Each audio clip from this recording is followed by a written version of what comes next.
I still can't believe what I witnessed that day. Sometimes I replay the scene in my head, wondering how my own family could be capable of something so heartless. Imagine a 75-year-old woman, barely able to walk without trembling, abandoned at an airport like an unwanted suitcase. No money, no phone, no idea where to go. If I hadn't shown up, she would have been alone for God knows how long. So I need to ask you, before I even begin, was I wrong for what I did next? Would you have done the same in my place? The truth is, what started as a normal family trip turned into the most shocking betrayal I've ever seen. And it forced me to make a choice that changed everything. My parents still call me dramatic for how I responded, but I don't regret it for a second. If you saw what I did, if you heard what they said, you wouldn't forgive them either. But I'll let you decide when you hear the whole story. So, let me start from the beginning. My grandmother, my dad's mother, was a quiet, gentle woman named Eleanor. To me, she was warmth in human form. When I was a kid, she taught me how to bake chocolate chip cookies and let me lick the batter off the spoon. She would knit scarves for every holiday, even when her fingers started to twist with arthritis. She never forgot a birthday, never raised her voice, and never complained. Not even when her health started failing a few years ago. She lived alone after my grandfather passed away, and although she tried to stay positive, anyone could see she was getting weaker. My parents, well, that's a different story.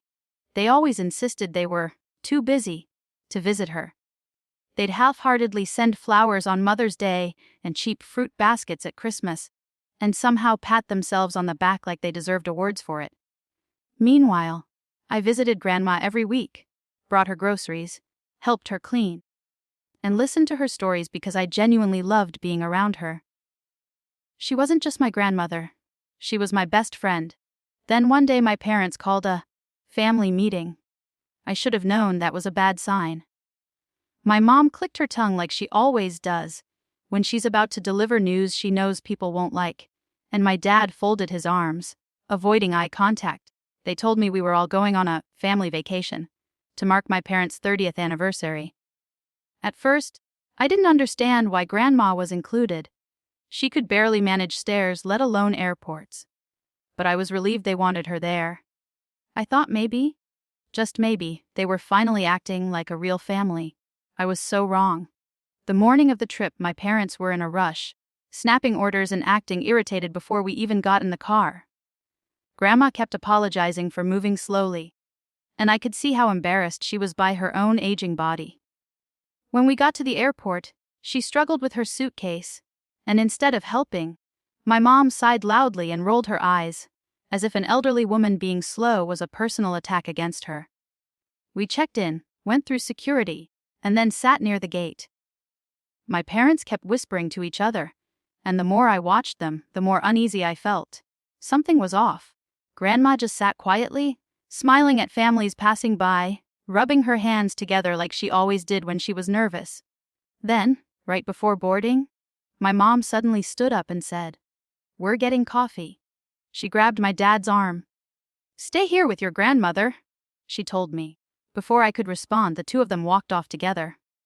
5 minutes passed. 10, 20. The line at the gate started moving, and I still didn't see them. I kept trying to call their phones, but neither of them picked up. Finally, I texted, "Me, where are you?" "They're boarding." "Mom, just get on the plane. We'll meet you there." It made no sense. Why would we leave Grandma sitting alone? She needed help walking down the ramp. She needed someone to hold her bag. So I called again, straight to voicemail. That's when my stomach sank and a terrible thought hit me. When I tried to push away, they weren't coming back. I looked at Grandma. She smiled at me with tired eyes and said, "Go on, sweetheart. I'll be fine. I'll just catch up with your parents." And that broke me, because she didn't even know she was being lied to. I couldn't leave her. So I stayed. We watched through the airport window as the plane taxied away, and there I was, with a confused elderly woman who still believed her son and daughter-in-law cared about her. An hour later, my parents finally texted again. "Mom, we'll explain later. Just take her home for now, she'll be fine." No apology, no shame, no explanation. Just instructions. That's when the truth finally clicked into place like a horrifying puzzle. This wasn't a mistake. It was their plan. They wanted a vacation without her. They brought her to the airport to ditch her, so they could fly to another state, celebrate their anniversary, and start fresh, without responsibility. They weren't planning on including her at all. They just didn't want her calling during their trip, so they abandoned her. Before I tell you what I did next, I want to make something clear. This wasn't ignorance. This wasn't miscommunication. This was cruelty. They left a 75-year-old widow, someone who had raised my father, someone who had given her entire life to her family, alone in a crowded airport with no way home. And that was the moment something inside me snapped. So, that's where I was, sitting in an airport chair, beside the sweetest woman I've ever known, realizing my own parents had just thrown her away like she was nothing. I had a decision to make, and before I reveal what happened next, I want to ask you directly, what would you have done in my position? Would you confront them? Expose them? Cut them off? Because what I chose to do next day, it didn't just change my relationship with my parents, it brought federal agents into our lives. The ride home from the airport was painfully silent. Grandma stared out the window, too polite to ask questions, too heartbroken to process the truth. I could see her blinking fast, trying to hold back tears so she wouldn't make me uncomfortable. That alone made my blood boil even more. She was the victim, yet she was the one worried about me. When we got to my apartment, I made her some tea and finally told her everything. I told her they never planned to take her. I told her they left on that plane without us. I told her she wasn't forgotten. She was abandoned. She didn't scream. She didn't curse. She just stared at her mug and whispered, "I must be such a burden." And that was it. That moment broke something in me permanently. A 75-year-old woman, who spent her entire life caring for others, believed she deserved to be discarded. Because of them. Because of their cruelty, their selfishness, their convenience. I hugged her and I swore, out loud, "Grandma, I promise you, they will never hurt you again." And I meant it. That night, while she slept on my couch, I sat in the dark thinking. I replayed everything they had done. The lies. The plan. The text telling me to just take her home. The way they treated her like luggage instead of family. Normal people don't do that. Monsters do. And monsters shouldn't get away with it. I remembered something Grandma once told me. Silence is how cruelty survives. So I decided I wouldn't stay silent. Not this time. First, I contacted the airline and requested the flight information and security footage from the gate. Then I saved every message, every call log, every timestamp. My parents didn't know it yet, but they had just declared war, and I wasn't coming to lose. The next morning, my parents finally called, probably assuming I'd have calmed down. I answered, and my dad sounded annoyed. Not guilty, not apologetic, annoyed. He said, "So, is she settled? We'll deal with everything after our trip. You ruined the vacation, you know that." My vision literally blurred with anger. I asked him one question. Why? And do you know what he said? Because I'm sick of being responsible for her. She had her life. We deserve ours. That was it. No shame, no remorse. Just selfishness. I didn't yell. I just said calmly, "Thank you. I needed to hear that. Enjoy your trip." Then I hung up. Not just the phone, but the relationship. They thought abandoning an elderly woman was just family business. But what they did was a federal crime. In many states, elder abandonment and elder neglect, especially in a public place where the victim is at risk, falls under criminal statutes. And after talking to a lawyer friend, I realized I wasn't overreacting. It was worse than I thought. So I made the call. I contacted Adult Protective Services. Then I contacted a federal elder abuse hotline. And when I shared the texts, the recording of my dad's words, and the airport details, they told me something I didn't expect, because the abandonment happened at an airport. Federal property. The case could fall under federal jurisdiction, which meant only one thing.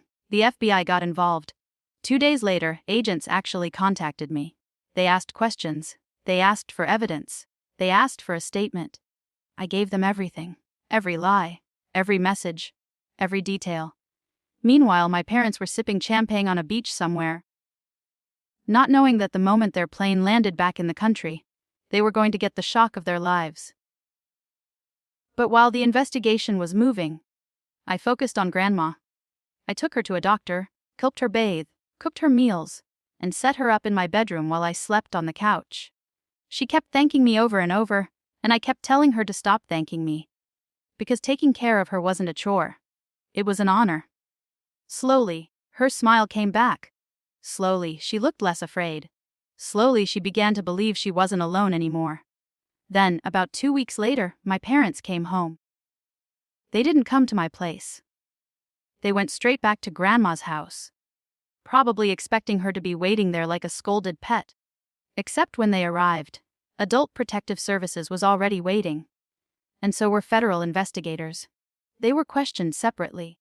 Their phones were checked. Their statements were recorded.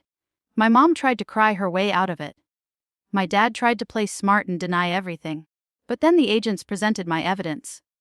The texts, the timeline, the audio clip, the footage. That was the moment their faces dropped. They weren't arrested on the spot. But they were informed the investigation was ongoing, and that they were under review for felony elder abandonment, reckless endangerment, and neglect. Their passports were flagged, their travel was restricted, and their reputation instantly shattered. The story spread through family, then through friends, then through the local community. Suddenly the couple who bragged about vacations and anniversaries became the people who abandoned a 75-year-old widow at an airport to get rid of her. And I wasn't done. I helped Grandma get a restraining order. I helped her transfer her accounts. And when she changed her will, she didn't leave them a single cent. Instead, she left everything to charity. And to me, only with one condition. Use it to help others who are forgotten. I promised her I would. My parents called me nonstop for weeks. Rage messages, guilt messages, begging messages, threatening messages. I never responded. I blocked them on everything. As far as I'm concerned, they died the moment they chose convenience over humanity. Grandma lives with me now. She laughs more. She bakes again. She knits again. She naps in the sunlight like a peaceful cat. She's safe. And every time I look at her, I know I made the right choice. So let me ask you again, now that you know everything, was I wrong? Was I really dramatic? Or did they deserve everything that happened? Because I don't feel guilt. I feel relief. And if protecting someone I love makes me the villain in their story, then I'll gladly be the villain. Like this video if you were on my side. Subscribe for more stories like this. And tell me in the comments what you would have done if you were in my shoes. Thanks for listening. And I'll see you in the next story.